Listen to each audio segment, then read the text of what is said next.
ये पुरानी दुनिया विनाश हुई पड़ी है, इसलिए इससे अपने आप को अलग समझने की, झाड़ की वृद्धि के साथ साथ जो विघ्नों रूपी तूफान आते हैं उनसे बिल्कुल नहीं डरने की, बल्कि अचल अटूल शांत रहकर पार करने की, आत्मा को सतोप्रधान बनाने के लिए अपने को ज्ञान और योग का इंजेक्शन देने की, अपना बुद्धि का योग स्वीट होम में लगाने की, स्वीट गॉडफादर की हम आत्माओं के लिए आज की स्वीट मुरली से शिक्षाएं।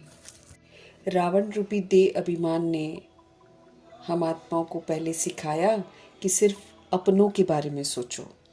जैसे जैसे देह अभिमान बढ़ता जाता है तो कलयुग के लगभग अंत में मनुष्य इतने स्वार्थी बन जाते हैं कि हर कोई आज पहले अपने बारे में सोचता है।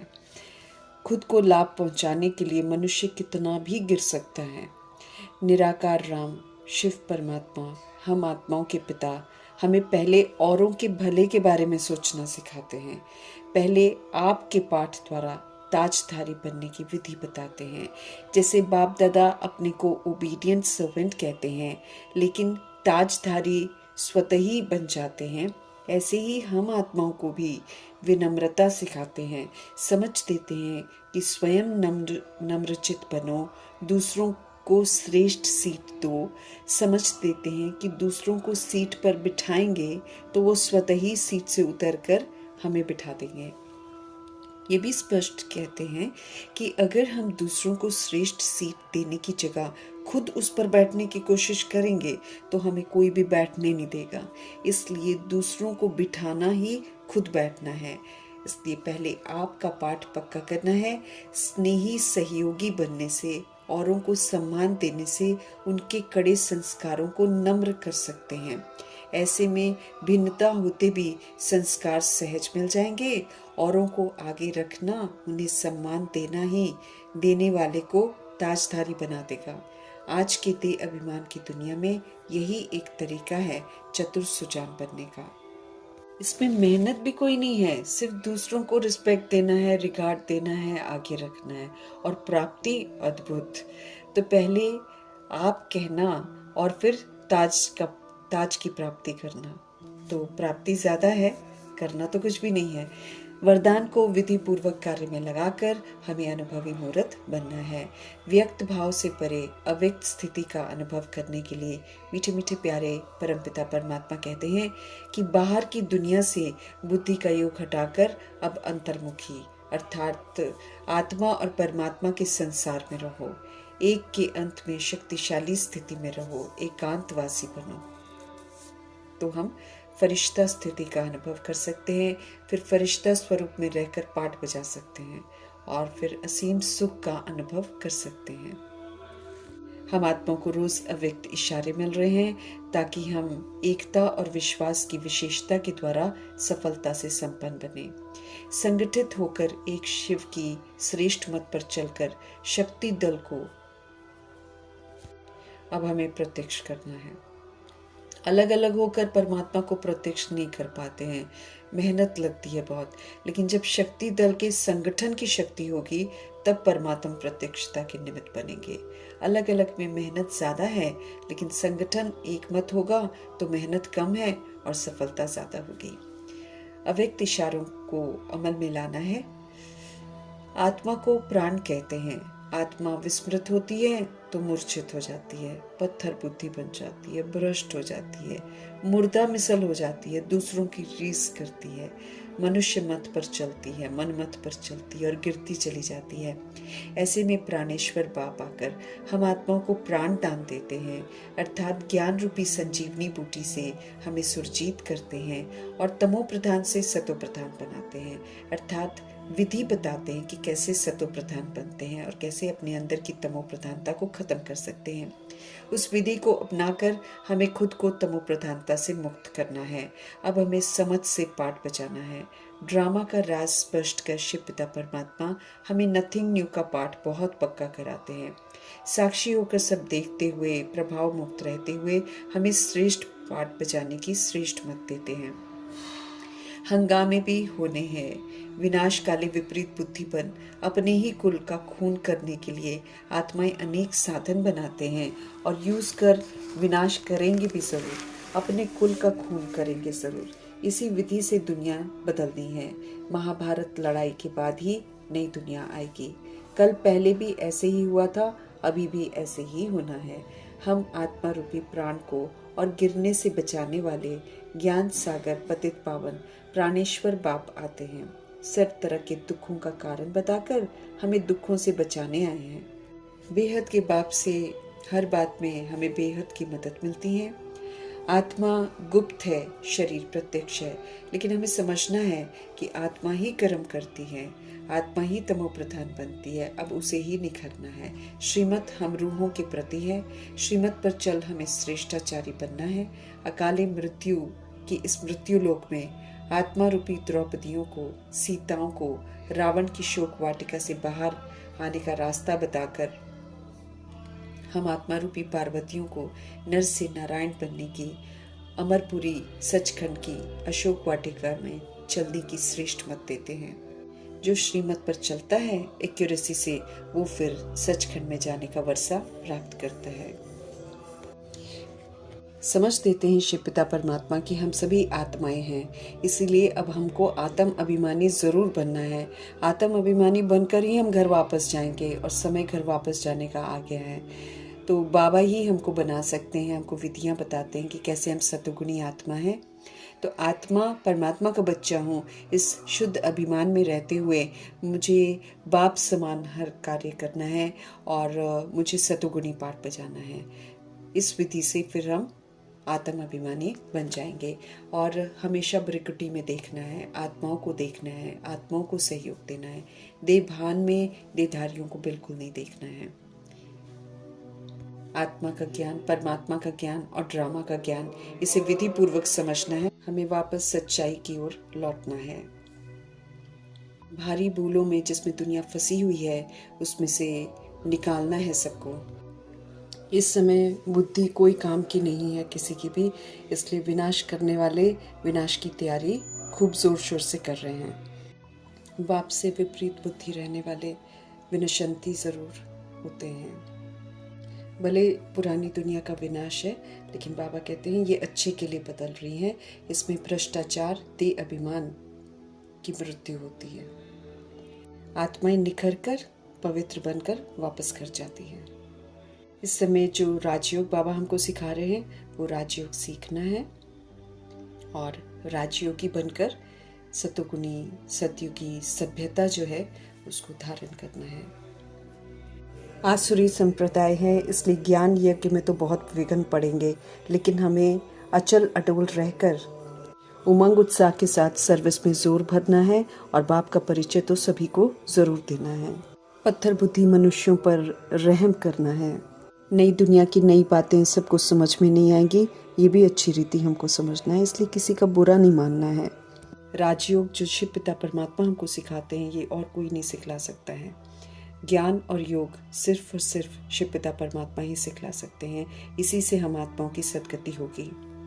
पतित पावन नाम है शिव पिता परमात्मा का, क्योंकि वो वाकई दुनिया में आकर पतितों को पावन बनाते हैं। ज्ञान के सागर हैं, क्योंकि वो आकर ज्ञान देते हैं। उनके हर महिमा जो है वो उनके कर्तव्यों के आधार से है। अभी हमें पारस बुद्धि बनना है, फिर से भारत को पारसपुरी बनाना है। हम खुद बनकर ही बना सकते हैं, ये भी बाबा बिल्कुल स्पष्ट करते हैं।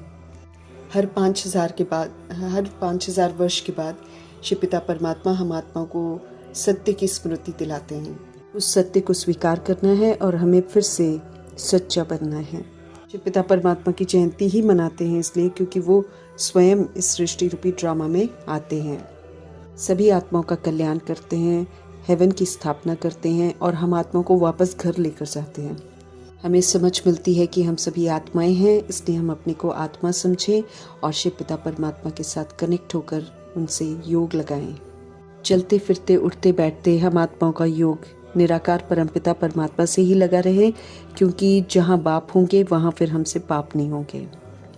अभी हमें पहले के पाप कर्मों को भस्म करना है, नए और पाप कर्म करके अपने आप को बोझिल नहीं करना है। शिव बाबा की हर बात सहज समझने की है, इसलिए हर बात को समझकर फिर अमल में लाना है। शिव बाबा हमें कोई तकलीफ नहीं देते हैं। जैसे भक्ति मार्ग में बहुत धक्के खाते हैं, बाबा हमको हर तरह के धक्कों से छुड़ाते हैं। छोटे बड़े सब तरह के शरीरों में विराजमान आत्माओं को बाबा पढ़ाते हैं और बहुत सहज विधि से पढ़ाते हैं, ताकि हर आत्मा सहज तरीके से सत्य को समझ सके, अमल में ला सके और अपना श्रेष्ठ मर्तबा ले सके।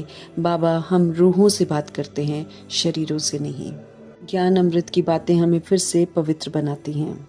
हम अपने परमपिता परमात्मा को परमधाम में छोड़कर नीचे आ जाते हैं, लेकिन परमपिता परमात्मा हम आत्माओं को साथ लेकर जाएंगे। हमें उनके साथ चलने के लिए बाप समान ज़रूर बनना है। ज्ञान गुण शक्तियों से अपना श्रृंगार भी करना है, क्योंकि हमको पुनः ड्रामा में आना है। सचखंड का जो गिफ्ट बाबा देते हैं वो गिफ्ट लेना है। घर जाने के लिए हमको निराकारी बनना है, निर्भय निर्वैर बनना है, और वो हम सतुगुणी पाठ बजाकर बन सकते हैं। 7 गुणों का सुख जब हम सबको देंगे तो स्वतः ही आत्माएं जो हैं हम आत्माओं के बंधनों से मुक्त हो जाएंगी। माया रूपी कमी कमजोरियों ने हमारे पंख काट दिए हैं, इसलिए हम उड़ नहीं पाते हैं। अभी ज्ञान और योग के पंख देकर बाबा हमको उड़ना सिखा रहे हैं। ज्ञान और योग से और बाबा की यादों से हमें फिर से सतोप्रधान बनना है। सतोप्रधान आत्मा ही परमात्मा के साथ उड़ सकेगी। सतोप्रधान बनकर हमें अपने स्वीट होम में जाना है। सतोप्रधान अवस्था बनाकर ही हमें अपना शरीर छोड़ना है, तब इज्जत से घर वापस जाएंगे। स्वदर्शन चक्रधारी बनकर हमें पुनः अनादि आदि विशेषताओं को धारण करना है। बीज रूप परमपिता परमात्मा की यादों में रहना है, तो हम परफेक्ट बन जाएंगे। मीठे परमात्मा, इस समय हम आत्मा को तदबीर करा रहे हैं, तो निश्चय बुद्धि होकर तदबीर करके हमें अपनी ऊंची तकदीर बनानी है। शिव बाबा हम आत्माओं को बेहद का वर्षा देने आए हैं, तो वो बेहद का वर्षा जरूर लेना है। रूह को जो चाहिए उससे भरपूर करने के लिए आए हैं। राजधानी स्थापन हो रही है, तरह तरह के मर्तबे हैं, इसलिए मीठे परमात्मा कहते हैं कि सब एक जैसा नहीं चलेंगे। इसलिए हमें दूसरों को नहीं देखना है, खुद को चेक करना है, खुद को करेक्ट करना है और उत्तम पुरुषार्थ करके उत्तम मर्तबा पाना है। जो करना है अभी करना है, क्योंकि परमपिता परमात्मा कहते हैं कि कुछ समय के बाद अगर हम पोस्टपोन करते हैं कि आगे चलकर कर लेंगे, तो बाबा कहते हैं उस समय हंगामा होगा, और वो हंगामा के जो जो वाइब्रेशंस होंगे उसके बीच में रहते हुए हम कभी भी उत्तम पुरुषार्थ नहीं कर पाएंगे। हमें याद रखना है कि जब हंगामे बहुत बढ़ जाएंगे तो परमपिता परमात्मा ड्रामा से चले जाएंगे। वो हिसाब किताब चुकता करने का समय होगा, इसलिए बाबा की मौजूदगी में रहते हुए हमें पूरा पुरुषार्थ करके पूरी प्रारब्ध ले लेनी है। दिन प्रतिदिन तूफान तो बढ़ते जाएंगे, लेकिन हमें तूफानों से घबराना नहीं है, बल्कि स्वस्थिति में स्थित होकर तूफानों को पार करना है। मनुष्य देह अभिमान में बहुत कुछ चाहता है, लेकिन जो मनुष्य चाहता है वो कभी भी नहीं होता है। देह अभिमान की हार जरूर होती है। रावण, कंस, जरासंधी, दुर्योधन, धृतराष्ट्र, दुशासन सबकी हार होनी है अभी, कि इस समय सभी की बंदर वाली सीरत है। शिव बाबा ने हम आत्माओं को तीसरा समझ का नेत्र दिया है। उस समझ के नेत्र से हमें हर बात समझनी है, जागृत रहना है, जग कर औरों को जरूर जगाना है। पुरानी दुनिया के रीति रस्मों को नहीं मानना है, अब उनसे बिल्कुल हमें अलग रहना है। हम सब भी बेसमझ थे, अभी बाबा ने समझदार बनाया है, तो किसी भी तरह की बेसमझी नहीं करनी है। हमें रावण की मत पर बिल्कुल नहीं चलना है। बाप को याद करने का निरंतर अटेंशन रखना है। सतोप्रधान बनने का रास्ता कोई और बता नहीं सकता है, सही रास्ता कोई बता ही नहीं सकता है। इसलिए सच्चे परमपिता परमात्मा की श्रीमत पर ही हमको चलना है। वे ही हमारे सच्चे साथी हैं, वे ही हम आत्माओं को ज्ञान रूपी इंजेक्शन लगाते हैं तो हमारी बुद्धि काम करती है। हमें अविनाशी सर्जन को अपनी सारी बीमारियां बतानी है और उन्हीं से पूरा ट्रीटमेंट लेना है। फिर से हमें स्वच्छ, स्वस्थ, पवित्र आत्मा बनना है। अपने को आत्मा निश्चय करना है और अपने बाबा को याद करना है। हमें फिर से आत्म अभिमानी जरूर बनना है। शुद्ध अभिमान में रहना है कि हम आत्मा परमपिता परमात्मा की संतान हैं। फिर बाप समान हमें सारे कर्तव्य करने हैं, उनके गुणों का स्वरूप बनना है। बुद्धि का योग अब हमें अपने स्वीट होम की तरफ लगाना है, क्योंकि हमें वहाँ जाना है। स्वीट होम की तरफ बुद्धि का योग होगा, तभी तो हम स्वीट होम की जो विशेषताएं हैं, सतुगुणी स्वरूप है, ज्योति बिंदु स्वरूप है, निर्भय है, निर्वैर है, उसमें हम वापस लौटेंगे। याद नहीं करेंगे तो कलयुग में फंसे रहेंगे। इसलिए बाबा हमको बार बार बोलते हैं कि स्वीट होम में बुद्धि का योग लगाओ, फिर सुखधाम में आना है तो सुखधाम की तरफ भी बुद्धि का योग लगाना है, क्योंकि वहाँ के लिए भी तो हमको क्वालिफाई करना है, फिर से सारी विशेषताओं को धारण करना है और फिर से हमको बेदाग बनना है। निर्वाण धाम साइलेंस होम हमारा स्वीट होम है। वहाँ जाने के लिए अब वाणी से परे रहना है, टॉकी से मूवी से साइलेंस की ओर जाना है और अद्भुत अनुभव बाबा के साथ करने हैं। विघ्नों से नहीं, बल्कि हमें बुरे कर्मों से डरना है। श्रीमत के विपरीत हमें कोई भी कर्म नहीं करना है। स्वस्थिति में स्थित होकर हमें हर विघ्न पार करके विजयी रत्न बनना है। हम आत्मा को सच्ची राह दिखाने वाले शिव पिता परमात्मा जी का धन्यवाद करते हुए ओम शांति।